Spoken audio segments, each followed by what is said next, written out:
This story left me with mixed feelings because on the one hand, I felt bad for them because they had a rough childhood in a strict religious home. On the other hand, I judged them because they chose to continue an incestuous relationship knowingly and went on to have yet another baby despite the risks. So I decided to dig even deeper into their story just to make sure people weren't overreacting. And the kids were safe, but I ended up digging into one of the nastiest rabbit holes of family vlogging I've seen in a while. I've got all the tea, so sit back and hear me out. Kiyomi Vining was born on January 30th, 2003. By the time the scandal hit its peak, she was around 21 years old. She grew up in a large religious homeschooled family, the kind of household where Sunday mornings were non-negotiable, and dozens of cousins ran around at every holiday gathering. Another fun fact is that I was homeschooled my whole life. That is not fun. What? I was homeschooled too, and I had no friends, no bitches, and my life sucked. When I was 16 or 15, I think, I was scouted by a model scout. No fucking way. You were scouted? Yeah. I just never went through with it, though, because... Yeah, probably don't waste your time on it. Micah Vining, her boyfriend, is about 4 to 5 years older than her, somewhere in the 25 to 27 range. The detail that should have raised eyebrows from day one is the fact that they share the same last name. It's not Smith or a Johnson situation where two unrelated people sharing a name is unremarkable. Vining is not a common surname in the United States, so it definitely was not a coincidence. But nobody was paying attention to this detail when they initially started posting because the story they were telling was too good. According to their own content, Kiyomi and Micah were kicked out of their family homes after getting involved with drug use. Kiyomi has talked about smoking weed in some of her older videos, and the broader narrative includes claims of harder substance use as well. Whatever the full truth, the result was the same. Two young people estranged from their families, ending up living out of a Honda Fit. Really freaked out, honestly, and we weren't planning on having a child. We weren't planning on... Mind you, we're homeless at this time. Yeah, I'm getting a lot of comments being like, why do you have a baby if you live in a van? Well, we lived in a car and we weren't planning on having the baby. We're living in a Honda Fit, scrunched in there with solar panels on top. Yeah. Living outside of gyms, traveling the world or the United States. We weren't trying to have a baby. Yeah. Because I think that's what a lot of people are assuming, that we had a baby on purpose, but we did not. So backtrack a little bit. We're in North Carolina. You do the test.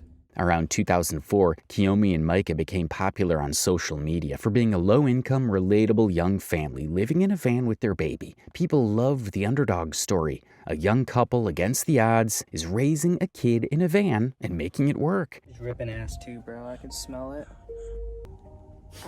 Hi. You like ripping ass, don't You want to be part of the video?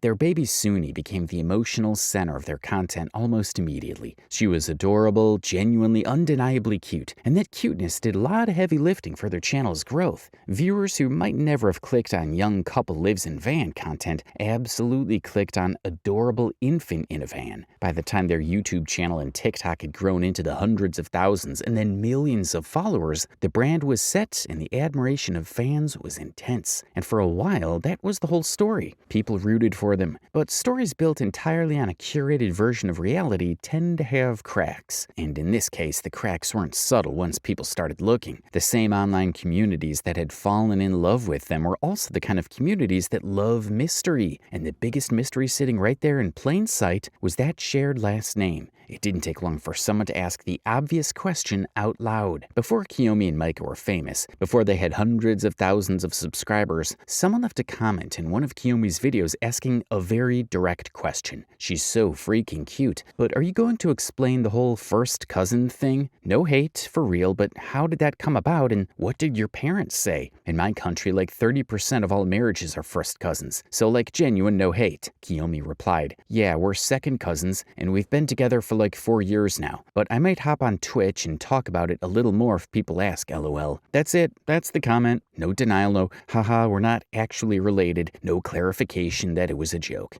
Just casual confirmation, written the way you'd respond to someone asking what restaurant you went to for dinner. And the kicker, I might hop on Twitch and talk about it a little more if people ask, suggests this wasn't some shocking secret she was desperate to hide. It was just a known fact about her life that she was fine discussing if people were curious. Was it a serious response or was it a joke? People became really curious.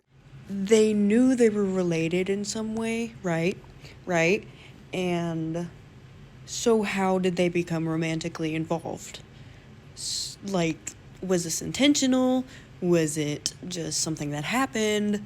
Like, 'cause The thing is, both of them shared many features, from their skin tone to their facial structure. Even their eyes and hair look similar. Also, years before any of this blew up, Kiyomi posted a carousel of photos on Instagram showing her hanging out with her family, and Micah was in one of them. So now you have two separate pieces of casual, unprompted evidence posted years apart in completely different contexts, both pointing in the same direction. Then the voices become louder. So y'all know that one couple that y'all saw on TikTok who looked like strangely similar, and like all like the two of them and they baby look related? It's because they are. It's because they are related. It's not, people don't hate on them because they're young parents. People hate on them is because they knew that they were cousins and still had a baby. They engaged in an incestuous relationship and had a baby. The same baby that they live in a van with. So people have some good reasons to hate on them. And it's not because they're young parent. I'm about to be a young parent. I'm 23. But I didn't fuck my cousin. Now, taken individually, any one of these pieces of evidence could be explained away. A joke comment here, a casual caption there, a group photo that includes in-laws or close family friends who got lumped in as cousins because that's just how big families talk. But taken together, the surname, the comment about being second cousins, the Instagram caption calling him a cousin, and the family photo stopped looking like a coincidence. This is the point where people stopped asking, are they related, and started asking, how are they related exactly? What is the link? Well, it didn't take long for fans to trace the connection and find out that Kiyomi's father and Micah are first cousins. That would make Micah Kiyomi's first cousin once removed. In plain terms, if you think of first cousins as people who share a grandparent, then first cousins once removed describes the relationship between someone and their parent's first cousin. So technically a generation apart, but still within a fairly close branch of the same family tree. Things become more serious when Kiyomi's cousin Tori made a video exposing them with hard evidence. Tori posted old photos and videos with a young Kiyomi, seemingly to establish that the families were close and familiar with each other. That's me. That's Kiyomi. Again, that's me. I'm not making this video to hate on anybody. I love Kiyomi. I don't really know Micah like that, but I'm not hating on them. But a lot of people have been saying stuff about the family. Not everything is as it seems. But yes, they are cousins. That's it. It's not their marriage or anything. A lot of people are saying they're not cousins or it's a joke. It's not a joke. They are cousins. So I'm not gonna come on here and like air out personal stuff, but don't believe everything you see on the internet. And the cousin thing, The thing is, even with the overwhelming evidence, many people still supported the family. Some people said, lots of cultures do that. My mom and dad want me to marry mine. Leave them alone. Some others in the comments acknowledged they were related, but noted they were in unusual circumstances that led to the relationship. It's very shocking at first, but there are some mitigating circumstances that they've talked about on YouTube about how they grew up in very religious and with very overbearing families that did things like that. They were brought up in a religious cult and were forced to keep the baby. They've said before they were and had each other. It's not right, but they are victims. The thing is, the couple did have a rough upbringing by their own admission, and when I considered how deep the wounds ran, I realized why they had so many supporters. Let me explain. This isn't about excusing anything. It's about understanding the environment these two people grew up in and how much impact it had on their lives. One detail that's easy to miss in all the cousin tree mapping from earlier in this video is just how small the actual world Kiyomi and Micah grew up in really was. This wasn't two people from different states who happened to meet online and discover after the fact that they were distantly related. In a video describing their upbringing on YouTube, Kiyomi describes growing up best friends with Micah's sister. So when she became pregnant and scared, the first person she turned to was that same sister, almost on instinct. I was really insecure, plus I felt like Micah wasn't there for me at the time, and I just wanted someone to talk to about it. So I ended up telling his sister, who I was like best friends with her for a really long time. That's not the language of someone with a wide circle of friends and many people to choose from. That's the language of someone whose support system growing up was basically one or two people who happened also to be the immediate family of the person she'd eventually start a life with. The problem was that Micah's sister was extremely jealous, just like the rest of his family. We're not talking about families that go to church on Sundays, but deeply Christian households that saw the Bible as law and followed its teachings as if their lives depended on it. This is where the problem started. Because Like, she's a Christian, she doesn't believe in abortion. None of them believe in abortion. They all think it's like the same as shooting a baby in the head, apparently. we strongly don't view it that way. And it goes further than that. According to them, the family's position extended to birth control and IUDs as well. It's the same as murdering somebody. They 'Cause believe I've that asked birth them- control and even like an IUD is murder. They think it's the same thing as putting a gun to some random person's head and pulling the trigger. Sit with that for a second. If a household genuinely treats hormonal birth control as morally equivalent to homicide, that's not a minor detail about someone's faith. That's a household where an enormous category of adult life, dating, relationships, sex, and family planning exists outside the realm of things that can be discussed, planned for, or prepared for. There's no the talk, there's just a wall, and on the other side of that wall is sin. Full stop. They had to navigate all the difficult situations on their own, with the most difficult being the teenage pregnancy. Hella Christian. So if we tell them that I'm pregnant and then obviously don't keep the pregnancy, then they would just flip their lids. I was actually like going through it in the first trimester. It was pretty bad for me. And I'll be honest, I wasn't probably the best, most thoughtful boyfriend. Now think about what that means for two teenagers, because they were teenagers when this relationship started growing up inside that wall, with normal teenage feelings and zero framework for processing or discussing those feelings honestly with the adults around them. It is much deeper than you think. When people hear isolated, religious, homeschooled, they often picture something rural and remote, a family living far from any town with literally no other people around. That's not quite what we're talking about. Kiyomi and Micah's families were large and clearly had some social life with gatherings, vacations together, and with 30 grandchildren, 32 great-grandchildren extended network mentioned earlier in the video. There were plenty of people around. So the isolation wasn't geographic, it was structural. Every person in that social world was either family, connected to family, or part of the same religious community as that family. There was no outside. If you wanted a friend, your friend was probably a cousin, a sibling, or someone from the same church whose family had known your family for 2 generations. If you wanted a romantic partner eventually, your options were drawn from that exact same pool, because that pool was your entire social world. This is actually a pattern that shows up in a lot of tightly knit religious and culturally insular communities. Not just this one family, but communities of all kinds, where marriages between cousins or people who grew up functionally as cousins, it's not some shocking aberration. It is in fact common among Middle Eastern families. Marrying your cousin is the best thing you can do nowadays, I'll tell you why. You know the girl, you know her family, you know everyone around you. There's not gonna be any difficulties between you two. There's not gonna be divorce between you two, bro. There's just gonna be a happy life. A guaranteed happy life, bro. A guaranteed happy life.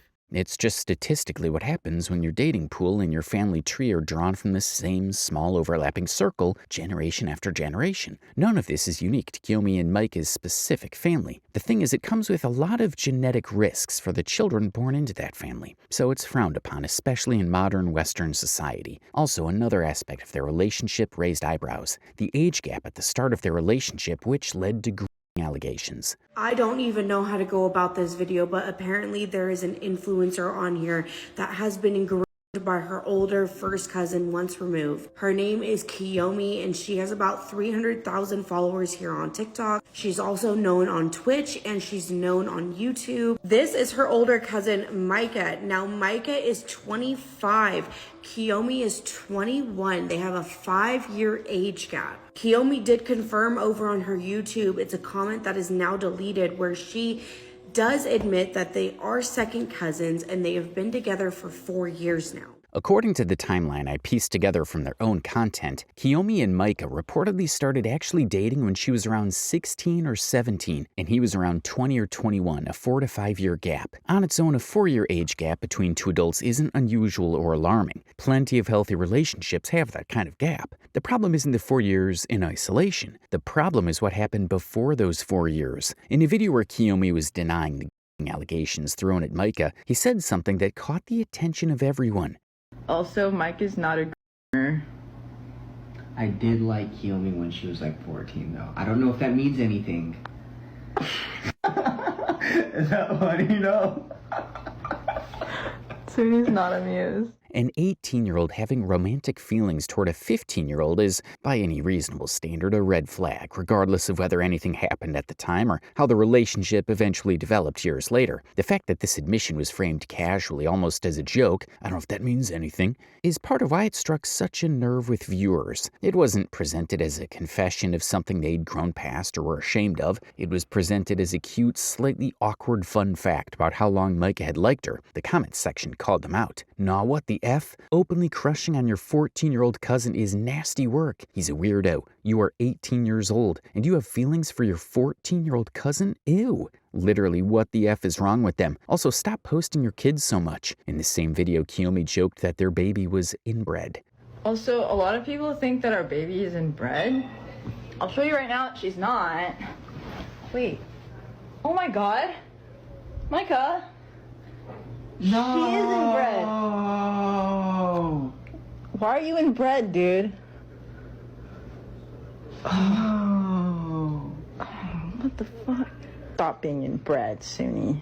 Bad baby. As expected, the comment section wasn't having it either. Some people felt they were being immature, and others felt that inbreeding wasn't something to joke about, especially when everyone believes you're in a relationship with your cousin. I feel so bad for their kids. Literally, imagine growing up and your parents are just open about being cousins and dating each other, and then it's all over social media and you legit cannot escape. And eventually people will start associating her with them when they find out who her parents are, and she will get bullied. Does she think inbreeding means that something is wrong with the child? It literally means that you made it with someone inside of your family. There's also the matter of the power dynamic created by the surrounding context. As one person put it, people in the comments defending incest should realize that incest equals often abuse.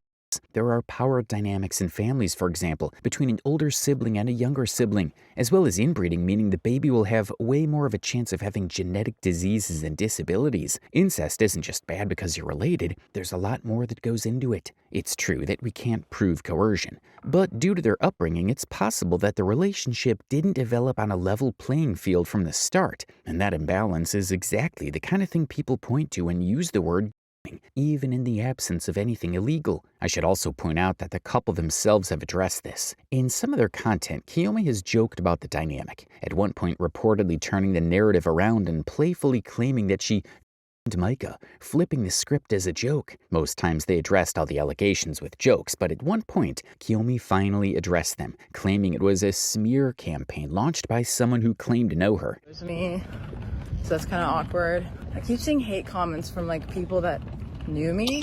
I mean, I didn't even know them really, but like people that knew me. I saw this one girl who I knew her brother, but I didn't know her. I never even saw her in person, but I knew of her. She's like on every single page. I'm getting like canceled, by the way, which isn't even a real thing. I see her on every single page talking about me, and she's like talking shit about me. And I saw her like comment to somebody. Somebody was like, "Why do I see you on every page?" Which is hilarious. And she goes, "I've been waiting for this." You can see that she expressed a bit of anger about the information being leaked, but never actually denied it. To Kiyomi and Micah, it's all just a big joke. But what about the children involved? At the time I made the video, they had two kids whose faces have been shoved in the camera since the day they were born. And this brings me to my next point surrounding the inherent exploitation in family vlogging. We already established that Suni was central to the content Kiyomi and Micah were posting, and their second baby wasn't left out either.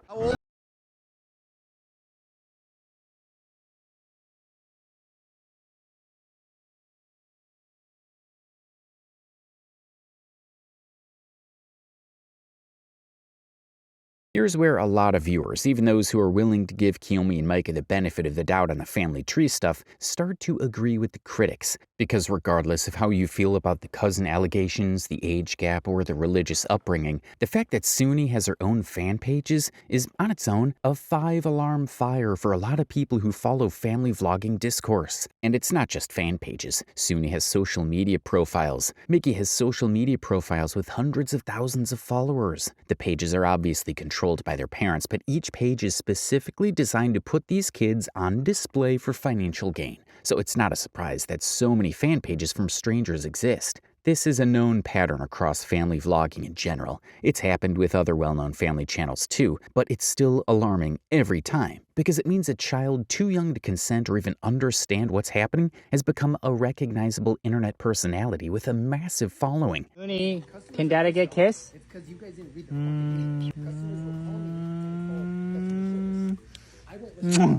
Thank you.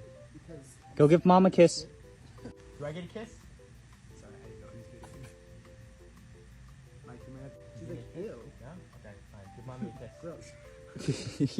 When the entire premise of a channel's popularity is built around children, that's different from a family channel where the kids occasionally appear. It leaves us with a question. If Kiyomi and Micah decided tomorrow to stop posting their children entirely and just made content about their relationship and day-to-day life, would the channel still grow? Based on how much engagement the baby-focused content gets compared to everything else, the honest answer from most observers is probably not at the same rate. The audience growth has been substantially tied to Suni specifically, and now Mickey. When they posted Mickey's birth vlog on YouTube, the video went viral almost immediately, racking up over 1.1 million views, 73,000 likes, and over 4,000 comments.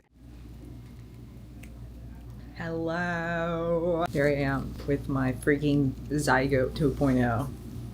Check him out.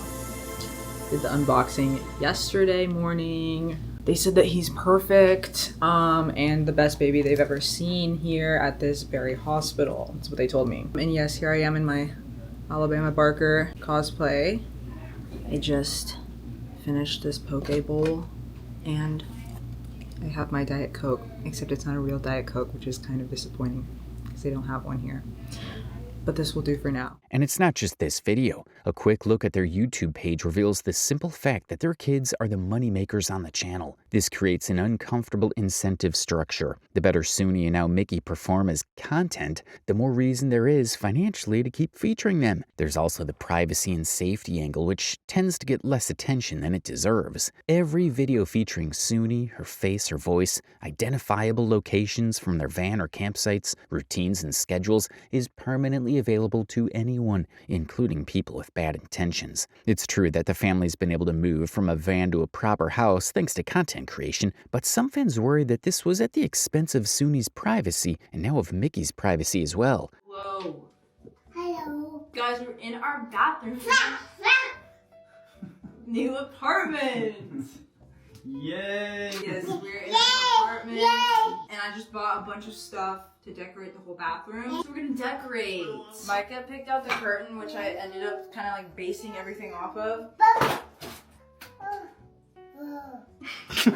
Is giving old grandma a little bit. Is that what you're going for? No, I thought these were all bugs on there. Bugs? I thought they were like flies. Got some pretty towels to match. I thought I kind of like went with the little green in there. Yes, and they fit perfectly in this new, what do you call thing this? that Micah got. While most people were happy that their living situation had improved, some others asked the hard questions. What financial benefits do the kids get from this? When these families be moving into their new houses off their kids' back, I'd be like, so the kids built this. Do they get an income? Like, do they have a savings account?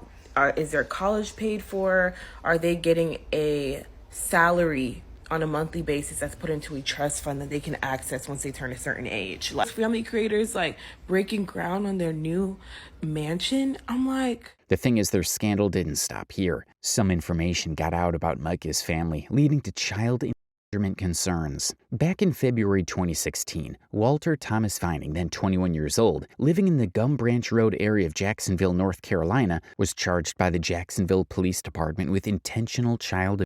The alleged victim was a 2-month-old infant. The arrest was reported at the time by the Jacksonville Daily News, and the charge was serious enough to make local news on its own. Here's the part that matters just as much as the arrest itself. The charges were dismissed in December 2018. According to this same reporting, an editor's note attached to the article states that prosecutors couldn't prove beyond a reasonable doubt who was actually responsible for the infant's injuries. Legally, that's the end of the story. Walter was never convicted of anything. The case sat for 2 years and then closed without a finding of guilt. So why does this keep coming up? Partly because of timing. Online detectives connected Walter to the broader Vining family tree the same way they connected everything else in this story. Last names, locations, and family mentions in their content. It was the same kind of digging that produced the cousin allegations covered earlier in the video. Once Walter's name was mapped onto the family tree as one of Micah's brothers, the 2016 arrest became part of the same pile of things about this family that don't get mentioned in the vlogs. People aren't arguing that Walter is a convicted child